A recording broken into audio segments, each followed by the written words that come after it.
기사를 좀 볼까요? 한겨레 6면 보니까 비슷합니다. 모양은 비슷한데 왼쪽은 민주당 지도부고요. 오른쪽은 국민의힘 지도부인데 배경도 언뜻 비슷하죠? 바로 여기가 이 5.18 국민민주묘지입니다. 여기를 어제 나란히 여야 지도부가 찾았는데요. 보세요. 나란히 광주를 찾은 여야, 변화 기류 호남 민심 끌어안기에 나섰다. 여야 지도부가 모두 첫 지역 일정으로 송영길 대표는 광주에서 첫 현장 최고위원회의를 했고요. 김기현 원내대표는 윤상원 열사 묘역을 찾아서 이렇게 또 광주 민심, 호남 민심 끌어안기에 나섰고 여당은 지지율 회복, 야당은 외연 확장에 뭔가 방점을 둔 거 아니겠느냐 이렇게 해석을 하고 있습니다. 관련해서 여야 지도부가 광주를 찾아서 했던 얘기 좀 들어보시고 이어가 보도록 하겠습니다.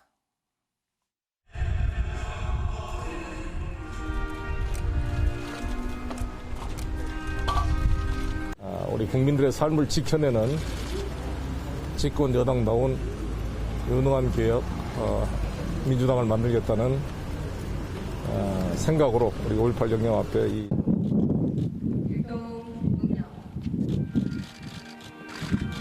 다시는 반복해서는 안 될 우리 역사를 잘 치유하고 민주 영령들의 그 뜻을 승계 발전시켜 나가는 것이 역사적 책임이라고 생각합니다.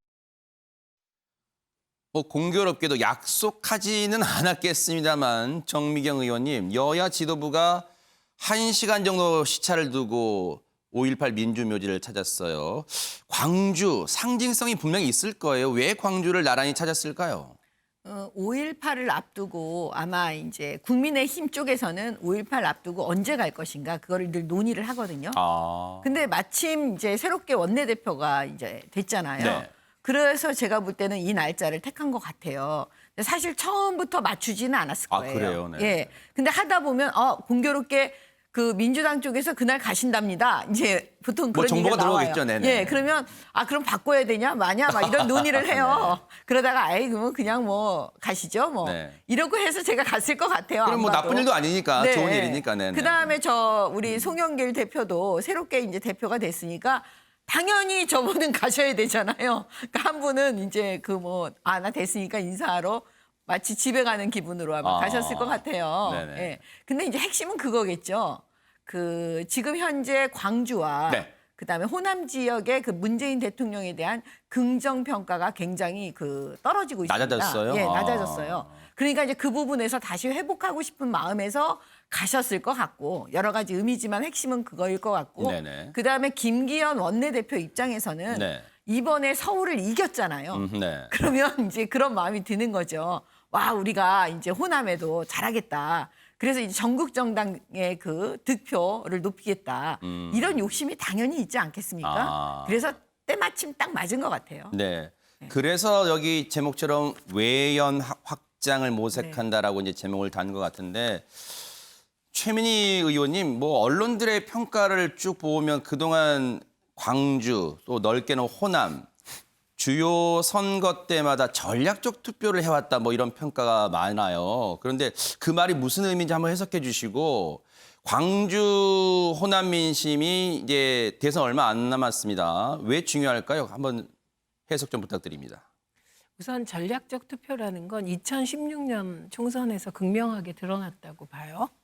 왜냐하면 그때 국민의당에게 몰표를 줌으로써 민주당에게 정말 아주 무서운 회초리를 들었고 그것이 민주당의 쇄신의 계기가 됐고 그게 대선 승리로 이어진 것이거든요. 그러니까 그 광주는 웬만한 길거리에서 만나는 분들이 전부 정치평론가 이런 사람들하고 비교할 수 없을 만큼 정치식이 높다는 거예요. 그러니까 그 전략적 투표로 민주당을 혁신하게 만들 정도의 전략적 투표를 한다는 거죠. 네. 그래서 민주당이 지금 광주에서 지지율이 떨어진 것도 민주당에 대한 엄중한 경고로 받아들여야 되고 또 국민의힘이 사실은 저것은 김종인 위원장이 쏘아올린 공이고 아주 잘하시는 행보라고 평가를 받고 있습니다. 그런데 중요한 거는 그 광주가 전략적이라는 거, 정치의식이 높다는 거는 광주는 저런 행보만으로 변하지 않고 예를 들면 5.18 특별법 관련하여 국민의힘이 보인 태도도 다 기억하고 있다는 거예요. 그래서 조금 더 국민의힘이 내용 있게, 그러니까 저런 행보 아주 좋고요. 그다음에 더 하셔야 될 건 입법이나 구체적인 정책 수립 과정에서 정말 광주를 배려하는 이런 게 더해진다면 저는 여야가 광주의 아픔을 씻으려는 저런 행보는 매우 긍정적으로 봅니다. 네. 국민의힘 쪽에 초점을 좀 맞춰보면요. 이번에 김기현 새 원내대표까지 포함하면 국민의힘 입장입니다. 지난 1년 사이에 3번이나 지금 광주를 찾아서 5.18 관련 사과를 했습니다. 그런데 기억에 남는 장면 여러분 기억나실 거예요.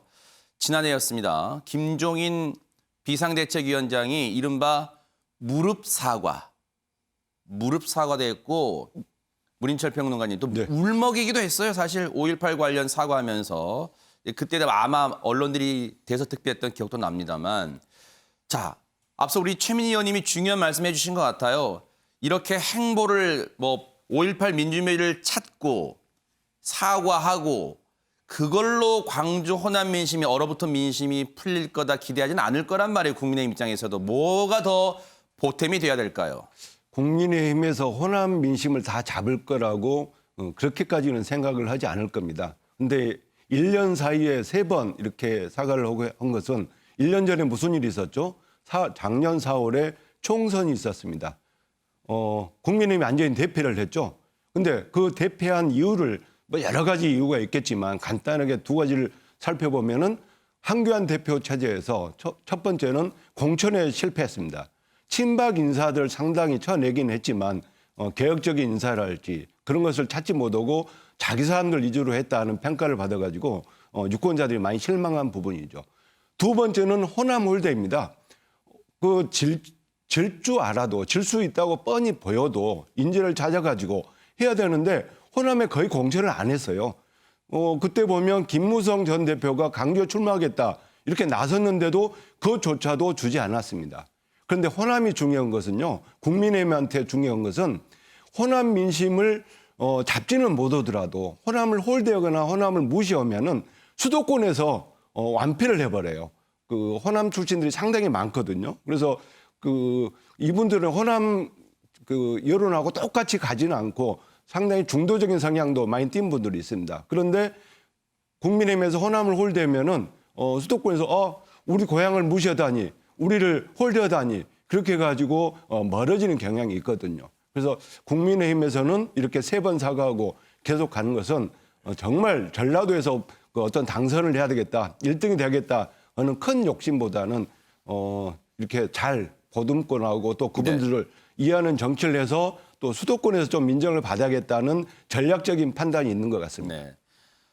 다른 지역도 그러겠습니다만 원체 서울, 경기를 포함한 수도권, 인천까지 포함한 수도권에 타 지역 분들이 많이 와서 삶의 터전을 마련해서 살고 계시기 때문에 그러겠습니다만 더더욱 이 호남 민심이 수도권 민심으로 영향을 많이 끼쳐왔다는 게 역대 선거에서 좀 드러났기 때문에 그것도 아마 고려되지 않았나 그런 해석을 해주신 것 같습니다. 세계일보 일면 볼게요. 이제 각 당의 상황으로 좀 들어가 보도록 하겠습니다. 세계일보 일면입니다. 민주당이 계파 갈등의 뇌관이 됐습니다. 뭐가요? 경선 연기론. 이 경선은 뭘까요? 대선 후보, 당내 대선 후보 경선 연기론입니다. 원래 일정보다 늦추자는 거잖아요. 친문 측에서 연기를 주장하고 있습니다. 그리고 이재명계는 역공, 이게 무슨 말이냐? 역공, 지금 상당히 불쾌합니다. 시기를 늦추는 건 패배를 앞당기는 것, 이런 말도 나오고 있고요. 이재명 측에서 아마 이재명 지사 측에서 나오겠죠.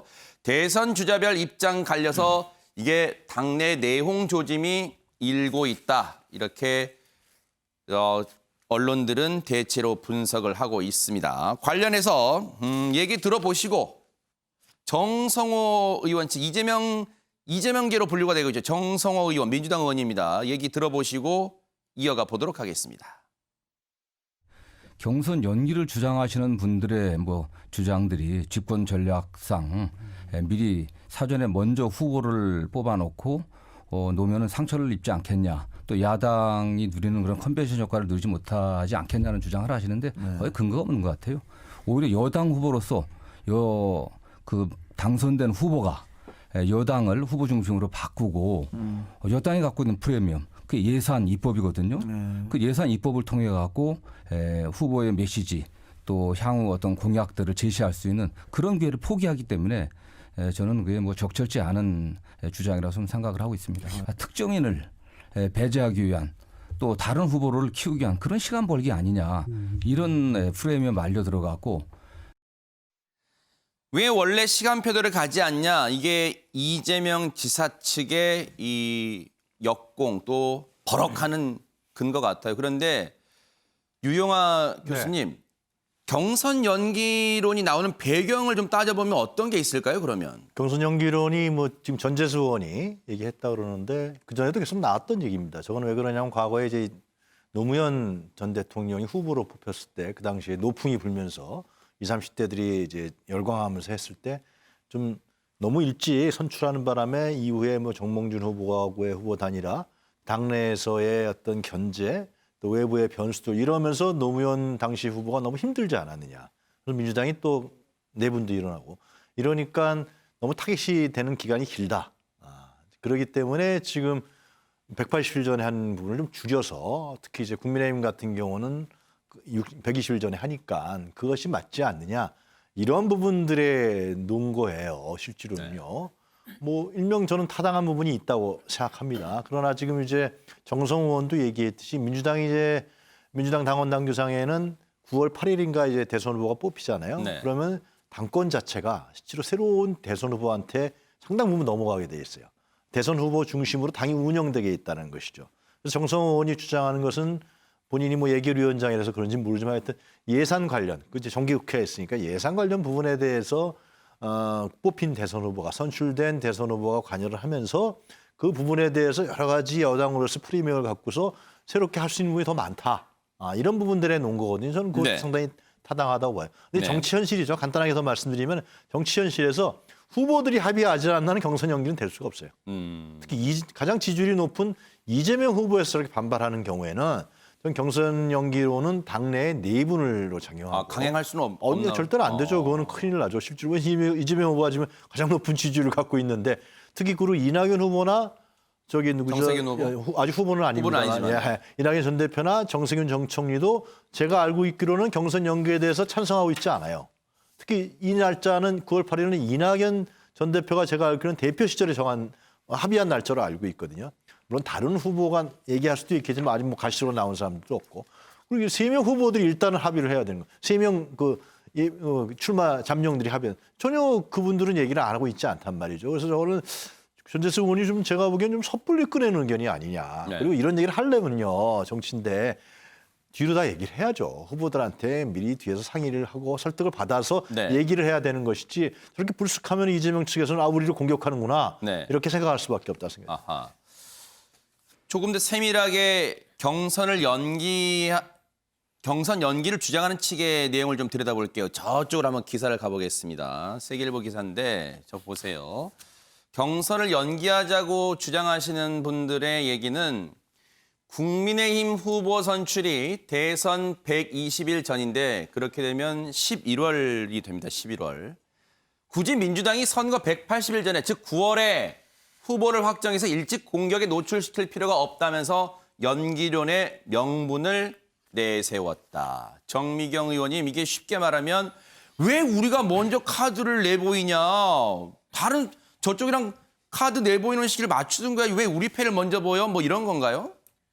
저런 얘기는 사실 양쪽 정당에서 다 할 수 있는 얘기들이에요. 그렇죠. 네. 만약에 반대로 우리 국민의힘 쪽에서 먼저 후보를 당원 당규상 낸다면 우리 쪽에서도 왜 우리가 먼저 하냐 이런 얘기는 충분히 할 수 있는데 사실 저거는 아무것도 아닌 거고요. 진짜 이유는 친문 세력과 그다음에 이재명 지사 쪽하고의 싸움이잖아요. 핵심은 그건데 이제 말이 여러 가지로 이제 변형돼서 명분을 가지고 얘기하시는 건데 저는 이렇게 봐요. 이거는 싸울 수밖에 없어요.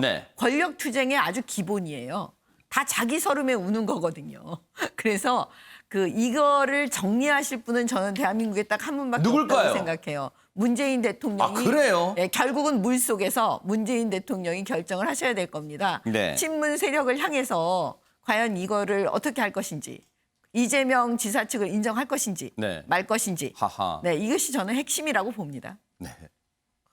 정미경 의원님의 주장을 빌리자면 대통령 참 골치 아프겠습니다. 이것까지 대통령이 나서서 결정해 줘야 되는 거야 라고 생각할지도 모르겠습니다. 동아일보 기사 관련 기사 볼게요. 동아일보 보니까요.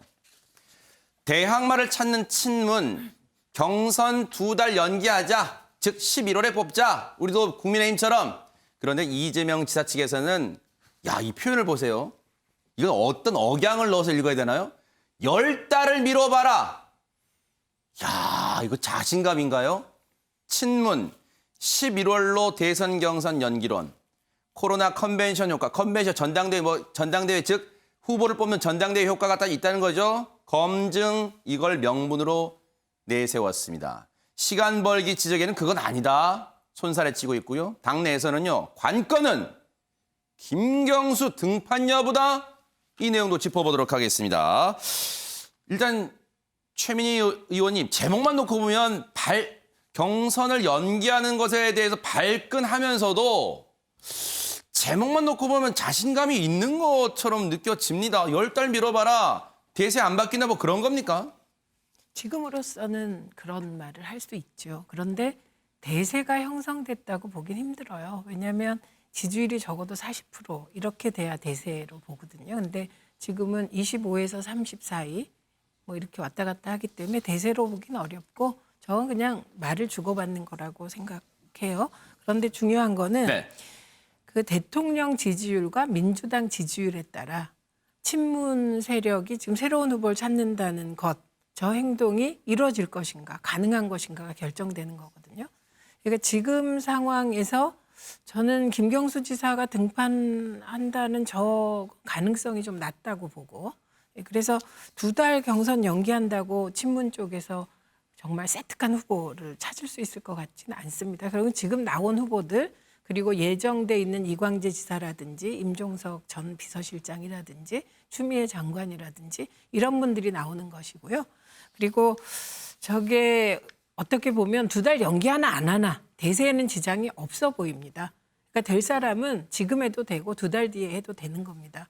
그러니까 저런 논란은 방식부터 유영하 교수님 말씀대로 네. 물밑에서 사전 조율을 충분히 하고 당대표가 발표해야지 조금 전재수 의원이 한 것은 뜬금이 없고, 그리고 그에 대한 반박을 민영배 의원이 했는데 민영배 의원은 대표적인 친문입니다. 그 전재수 의원은 문재인 정부 청와대에 있지 않았지만 민영배 의원은 청와대에 있다가 나왔기 때문에 그래서 좀 더 지켜봐야 되겠지만 충분히 경선 연기를 주장할 수 있고 또 반대할 수 있고 이제 결론을 어떻게 잘 해나가냐를 국민들이 보실 거예요. 그게 민주당의 역량으로 평가될 것 같습니다. 네. 사실 뜨거운 감자일 거예요. 경선을 연기하자는 게요. 그런데 하나 짚어볼게요. 중간에 가보겠습니다. 기사를 볼게요. 쭉 가봅니다. 여권에서는 친문 진영이 앞장서서 경선 연기를 주장하는 진짜 이유는 김경수 경남도지사의 등판 문제라고 본답니다.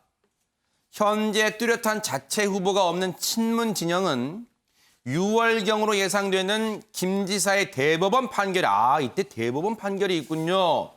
여기에 신락 같은 기대를 걸고 있답니다. 한 친문 의원은 김 지사가 무죄 취지로 파기환송을 받아도 6월부터 경선 레이스가 시작되면 참전할 수 없다. 그러나 경선이 미뤄지면 이야기가 완전히 달라진다. 다만 부산 지역의 친문 핵심인 전 의원은 전재수 의원이겠죠. 특정 후보를 위해 시간을 벌기 위한 의도가 있다는 지적에 대해서는 전혀 사실과 다르다고 말을 했다고 합니다. 가능성, 물론 어쨌든 이거는 정치권이 할 수는 없고 대법원 판결에 일단 1차적인 관건이 되는 거고, 그래서 그걸 예상하고 경선을 좀 미뤄보자. 만약에 무죄 취지되면 활동할 수 있게, 링에 올라서 뛸 수 있게, 지금 그런 시나리오 같습니다. 방금 최민희 의원께서 김경수 지사 등판 가능성을 낮게 봤는데요. 오랜만에 저랑 의견이 좀 일치하는 것 같습니다. 저도 등판 가능성을 낮게 봅니다. 친문이고 지금 지사란 이유 말고는 국민들한테 이렇게 호소리 있게 다가간 적이 없거든요. 그래서 단지 친문이란 이유로 저렇게 이름이 많이 나오는 것도 참 경이롭습니다. 그런데 이 연기로는 그 정미경 의원께서도 말씀하셨지만 이게 이제 권력 투쟁이에요. 그래서 지금은 이제 그 연기하자는 이유가 코로나 때문이고 또 두 번째가 야당에서는 그 뒤에니까 그 우리가 뭐 집중적으로 효과가 없을 수 있다. 네. 그렇게 이야기했는데 앞으로 이런 연기론을 이야기하면서는 어떤 이유든 또 나올 거예요. 근데 그 이유는 뭐냐면 만약 여권 후보에서 그 두세 명이 그 비슷비슷하게 서로 각축을 벌이고 있으면은 연기론 잘 나오지 않습니다. 그런데 지금 현재 상태로는 여론조사에서 이재명 지사가 독주를 하고 있거든요. 그러면 이게 재미가 없죠. 또 어떤 그 흥행도 잘 안 될 것 같고. 그래서 여러 가지 큰 나중에 판을 봤을 때 좀 경선이 흥행도 돼야 되고 국민들 관심도 많이 가져야 되는데 지금 한 사람이 너무 독주하고 있기 때문에 그런 가능성이 낮다. 그렇게 보는 입장에서 이렇게 경선 연기론이 나오지 않나 그렇게 생각을 합니다. 그리고 네. 이러한 연기론은 이번뿐만 아니라 앞으로도 지속적으로 나올 가능성이 높다고 봅니다. 네. 사실 경선 연기론을 내는 쪽의 입장에서는 그런 마음도 있을 거예요. 우리가 경선 흥행, 그게 흥행이 되냐 참패냐, 경선이 찬물이냐 분위기가 찬물이냐에 따라서 국민적 관심과 직결되잖아요. 아마 그런 것도 후보가 많아야 경선이 흥행되지 않겠느냐 또 그런 논리를 내세우는 것 같기도 합니다. 그런 가운데 한국일보 사면 기사를 좀 보겠습니다. 지금 장관 인사청문회는 다 끝났는데 지금 이제 총리 후보자 인사청문회 남아 있고 또 검찰총장 후보자도 남아 있습니다. 어제 총리 후보자는 했고요. 그런데 임박노 중에 한 명은 낙마 물음표입니다. 여론 살피는 청와대와 여당이다. 임박노 보겠습니다. 임혜숙 해양수산부 장관 후보자, 박준영 과학기술부 장관 후보자, 임혜숙 과학기술부 장관 후보자죠. 임혜숙 과학기술부 장관 후보자, 박준영 해양수산부 장관 후보자, 노형욱 국토교통부 장관 후보자, 임박노 이렇게 성만 따왔습니다. 임박노 중에 한 명은 낙마다. 승부 마감까지 국회 논의 지켜볼 것이다. 송부입니다. 송부 마감까지. 향후 검찰총장 청문회 악영향 우려된다. 왜? 이것과 여기 장관 후보자, 문제에 거론되는 장관 후보자를 모두 임명 강행하게 되면 앞으로 청문회를 남겨두고 있는 김호수 검찰총장 후보자 인사청문회에도 영향을 미칠 수 있다. 대대적인 국민의힘을 비롯한 야권의 공세가 예상된다. 아마 그걸 얘기하는 것 같습니다. 여론은 임명 독주 비판, 여론이 이런 걸 얘기하고 있다. 이것도 의식한 듯하다. 그런 가운데 이건 잠시 뒤에 얘기해 볼 텐데 문재인 대통령이 오는 10일 취임 4년 특별 연설을 할 예정입니다.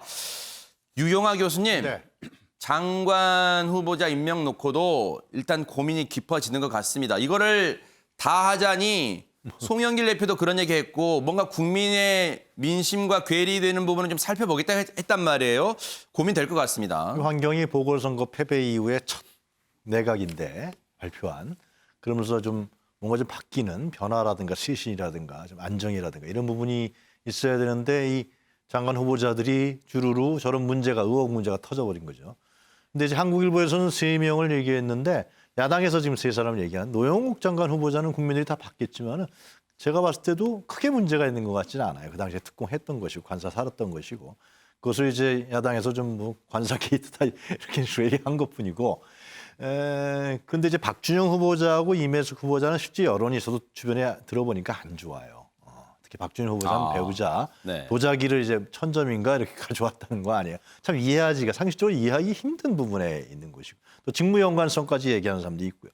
임혜숙 후보자도 이게 상당히 가짓수가 많아요. 네. 근데 가짓수를 들여다보면 뭐 중대범죄라든가 그런 것까지는 아닌데 가짓수가 많으니까 네. 상당히 여론이 안 좋아요. 그래서 두 사람에 대해서 아마 고민을 하지 않겠냐. 민주당이라든가 청와대나. 근데 과연 두 사람 다 낙마시키느냐. 둘 중에 한 사람, 한국일보는 한 명 정도는 낙마시키는 것이 필요하지 않느냐. 여론 문제가 있고 또 이제 김부겸 후보 뭐 또 이제 검찰총장 인사청문회 같이 연루돼 있으니까. 근데 네. 아마 정치적 판단이 필요할 것 같은데요. 하여튼 여론은 두 사람에 대해서 별로 좋지가 않습니다. 네. 말씀드리겠습니다.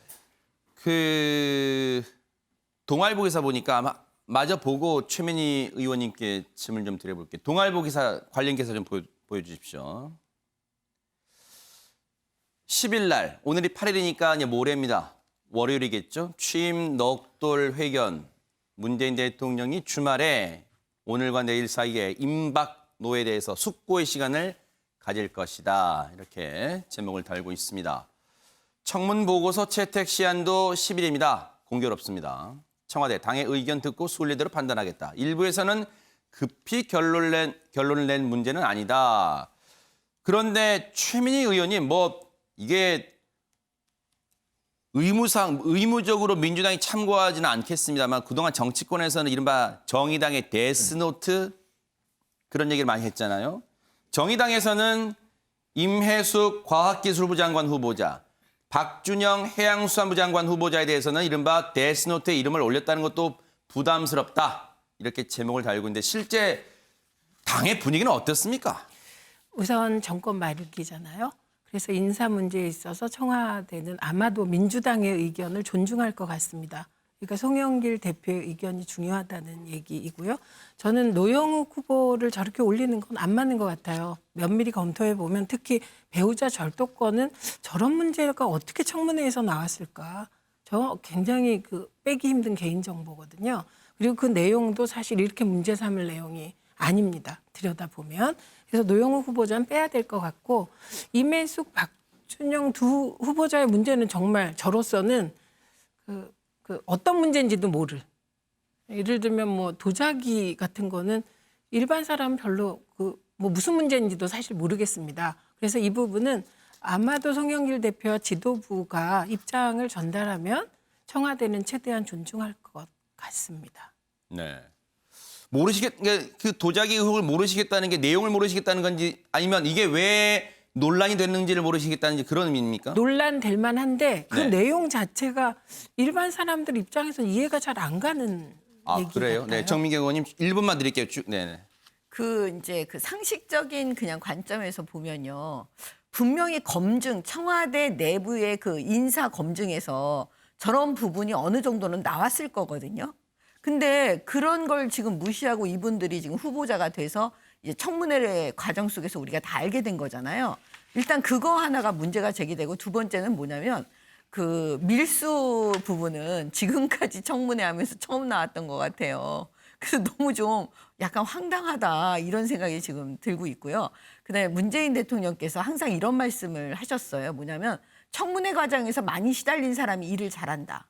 그렇게 얘기를 해버리시니까 이게 인사 검증이 제대로 되고 있지 않았던 것이 아닌가. 예, 좀 생각해 봤습니다. 네. 글쎄요. 일단 신문 제목처럼 문재인 대통령이 주말에 취임 넋돌 맞는 회견 내용도 고민하겠지만 아마 이 문제도 여러 경로를 통해서 의견을 들을 거예요. 아마 어떤 결론을 내일이나 모레쯤 나올지 한번 지켜보도록 하겠습니다.